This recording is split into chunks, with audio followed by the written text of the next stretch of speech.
കോട്ടയം പാലാ നഗരസഭയിൽ നഗരസഭാധ്യക്ഷ ദിയ ബിനു പുളിക്കക്കണ്ടത്തിനെതിരെ LDF നൽകിയ അവിശ്വാസ പ്രമേയ നോട്ടീസ് അല്പസമയത്തിനകം ചർച്ചയ്ക്കെടുത്തു. 4 കോൺഗ്രസ് കൗൺസിലർമാർ കൗൺസിലിൽ എത്തിയിട്ടുണ്ട്. അവിശ്വാസ പ്രമേയ ചർച്ചയിൽ പങ്കെടുക്കരുതെന്ന് കോൺഗ്രസ് അംഗങ്ങൾക്ക് വിപ്പ് നൽകിയിരുന്നു. ഒരു സ്വതന്ത്രാംഗവും കൗൺസിലിൽ പങ്കെടുക്കാൻ എത്തി. ഇന്ന് നടക്കുന്ന അവിശ്വാസ പ്രമേയം ഒരു രാഷ്ട്രീയ പോരാട്ടമല്ല, ഇത് നീതിക്ക് വേണ്ടിയുള്ള പോരാട്ടമാണ്. ഇവിടെ നീതിയാണോ സത്യമാണോ അതോ അനീതിയാണോ വിജയിക്കുന്നതെന്ന് ഒരു 12 മണിയാകുമ്പം കേരളത്തിലുള്ള ജനങ്ങൾ അറിയും. നമ്മളിവിടെ സൂചിച്ചതുപോലെ കഴിഞ്ഞ ഈ ഭരണസമിതി അധികാരത്തിലേറ്റപ്പോൾ MLAയും MP-യും ജോസഫ് ബാബുവും ചേർന്ന് കുടുംബ കൂട്ടായ്മ മുന്നണിയുമായി ചേർന്ന ഒരു അവിശുദ്ധ കൂട്ടുകെട്ടാണ് ഈ ഭരണം ഇതുവരെ ഈ അവസ്ഥയിലെത്തിച്ചത്. പാലായ്ക്ക് ഒരു പാരമ്പര്യമുണ്ടായിരുന്നു. കഴിഞ്ഞ കാലങ്ങളിൽ മാണിസാറ് കാത്തു സൂക്ഷിച്ച ആ പാരമ്പര്യമാണ് ഇന്ന് പാലായ്ക്ക് നഷ്ടപ്പെട്ടിരിക്കുന്നത്. അതുകൊണ്ട് സ്വാഭാവികമായിട്ടും ഈ അവിശ്വാസം 100% പാസ് വെക്കുമെന്ന് ഞാൻ ഉറച്ചു വിശ്വസിക്കുകയാണ്. കാരണം അതിൻ്റെ കാരണം ഞാൻ പറഞ്ഞു കഴിഞ്ഞു. ഇത് രാഷ്ട്രീയ പോരാട്ടം മാത്രമല്ല, ഇത് സത്യത്തിന് നീതിക്കും വേണ്ടിയുള്ള പോരാട്ടമാണ്. മുഹമ്മദ് ആഷിഖ് വിവരങ്ങളുമായി ചേരുന്നു. ആഷിഖ്, എന്താണ് ഇവിടെ തർക്കം? അജിംസ്, ഇന്ന് അവിശ്വാസ പ്രമേയം അവതരിപ്പിക്കുന്ന പാലാ നിയമസഭയിൽ LDF കൊണ്ടുവരുന്ന അവിശ്വാസ പ്രമേയം പാസ്സാകുമെന്നുള്ള സാഹചര്യത്തിലേക്ക് കാര്യങ്ങൾ എത്തിയിരിക്കുന്നു എന്നുള്ളതാണ്. LDF അവതരിപ്പിക്കുന്ന അവിശ്വാസ പ്രമേയത്തിന് പിന്തുണ പ്രഖ്യാപിക്കുന്ന നിലയിലേക്ക് അത് ചർച്ചയിൽ പങ്കെടുക്കുവാൻ വേണ്ടി 4 കോൺഗ്രസ് അംഗങ്ങൾ ഇവിടെ എത്തിയിട്ടുണ്ട് എന്നുള്ളതാണ്.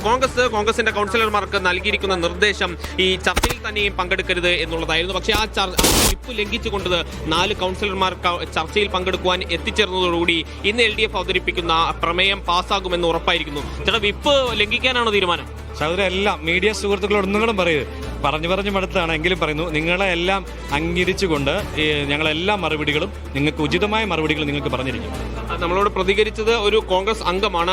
അവർക്ക് ഈ ചർച്ചയിൽ പങ്കെടുക്കരുത് എന്ന ഔദ്യോഗിക നിർദ്ദേശം ഉണ്ടായിട്ട് കൂടിയും ആ വിപ്പ് ലംഘിച്ചുകൊണ്ട് ചർച്ചയിൽ പങ്കെടുക്കുവാൻ എത്തിയിരിക്കുകയാണ്. അവരുടെ കൂടെ പിന്തുണയുണ്ടെങ്കിൽ ഇന്ന് LDF അവതരിപ്പിക്കുന്ന അവിശ്വാസ പ്രമേയം പാസ്സാകും എന്നുള്ളത് ഉറപ്പാണ്. ഇവിടെ LDF അംഗങ്ങൾ ഏതാണ്ട് 14 പേരാണുള്ളത്. ആകെ 26 അംഗ കൗൺസിൽ 14 LDF അംഗങ്ങളുണ്ട്. 12 LDF അംഗങ്ങളുണ്ട്. 14 അംഗങ്ങളുടെ പിന്തുണ ലഭിച്ചാൽ ഉറപ്പായും ഈ പ്രമേയം പാസ്സാകുന്ന സാഹചര്യം ഉണ്ടാകും. നമുക്കിവിടെ പ്രതിപക്ഷ നേതാവും കേരള കോൺഗ്രസ് എമ്മിന്റെ നേതാവുമായിട്ടുള്ള ബിജു പാലുപ്പടവനുണ്ട്.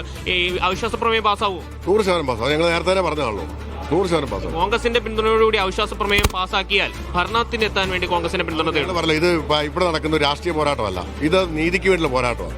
ആ നീതിയുടെ പോരാട്ടത്തിൽ സഹകരിക്കുന്നവർ ആരൊക്കെയാണോ വോട്ട് ചെയ്യുന്നത് അവരെ വോട്ട് ചെയ്താണ് ജയിക്കുന്നത്. അപ്പോൾ അവരുമായിട്ട് സഹകരിച്ചു പോകുന്നതിന് നമുക്ക് യാതൊരു തടസ്സമില്ല. തീർച്ചയായും അപ്പോൾ ആ സൂചന വ്യക്തമാണ്. ഇനി അവിശ്വാസ പ്രമേയം പാസ്സാവുകയും UDFന്റെ പിന്തുണയോടുകൂടി പുളിക്കക്കണ്ടം ഫാമിൽ നടത്തുന്ന ഭരണം അവസാനിക്കുകയും ചെയ്താൽ കോൺഗ്രസിന്റെ പിന്തുണയോടുകൂടി, കോൺഗ്രസിലെ കൗൺസിലർമാരുടെ പിന്തുണയോടുകൂടി LDF അധികാരത്തിലേക്ക് വരാനുള്ള സാധ്യതയാണ് ഇപ്പോൾ തെളിയുന്നത് എന്ന് വ്യക്തമാണ്. കോൺഗ്രസിന്റെ ജില്ലാ നേതൃത്വം പല ഘട്ടങ്ങളിലായി ഈ പ്രശ്നങ്ങൾ പരിഹരിക്കുവാനും ഈ പുളിക്കക്കണ്ടം ഫാമിലിയുമായി പാലായിലെ കോൺഗ്രസിനുണ്ടായിട്ടുള്ള അഭിപ്രായ വ്യത്യാസങ്ങൾ പരിഹരിക്കാൻ പലതരത്തിലുള്ള ചർച്ചകൾ നടത്തിയെങ്കിലും ആ പ്രശ്നങ്ങളൊന്നും പരിഹരിക്കാതെ പോവുകയായിരുന്നു. പാലായിലെ മണ്ഡലം കമ്മിറ്റി തന്നെയും ദിയ ബിനു പുളിക്കക്കണ്ടത്തിന്റെ നേതൃത്വത്തിലുള്ള ഭരണത്തിന് പിന്തുണ പിൻവലിക്കണമെന്നുള്ള പ്രമേയം പാസ്സാക്കുകയും പിന്നീട് രൂക്ഷമായ പ്രതിസന്ധിയിലേക്ക് പാലായിലെ ഭരണം കടക്കുകയുമായിരുന്നു. ഏറ്റവും ഒടുവിൽ ഇതാ LDF അവിശ്വാസ പ്രമേയം അവതരിപ്പിക്കുന്നു. 12 അംഗങ്ങളുടെ പിന്തുണയുള്ള LDF അവതരിപ്പിക്കുന്ന അവിശ്വാസ പ്രമേയത്തിന് കോൺഗ്രസ് അംഗങ്ങളുടെയോ സ്വതന്ത്ര അംഗത്തിന്റെയോ 2 കോൺഗ്രസ് അംഗങ്ങളുടെ പിന്തുണ കൂടി ലഭിച്ചാൽ ആ പ്രമേയം പാസ്സാവുകയാണ്. 14 കൗൺസിലർമാരുടെ പിന്തുണയുണ്ടെങ്കിൽ പ്രമേയം പാസ്സാക്കാനാകുന്ന സാഹചര്യമുണ്ട്. നിലവിൽ വിപ്പ് പോലും ലംഘിച്ചുകൊണ്ട് അയോഗ്യത എന്ന അപകടം മുന്നിൽ കണ്ടുകൊണ്ട് അതിനെ അവഗണിച്ചുകൊണ്ട് തന്നെയും കോൺഗ്രസ് കൗൺസിലർമാർ ഈ പ്രമേയ ചർച്ചയിൽ പങ്കെടുക്കുവാൻ എത്തിയിരിക്കുന്നു എന്നുള്ളതാണ്. അവർ ഈ അവിശ്വാസ പ്രമേയത്തെ പിന്തുണയ്ക്കുകയാണെങ്കിൽ ഇന്ന് അവിശ്വാസ പ്രമേയം പാസ്സാകും.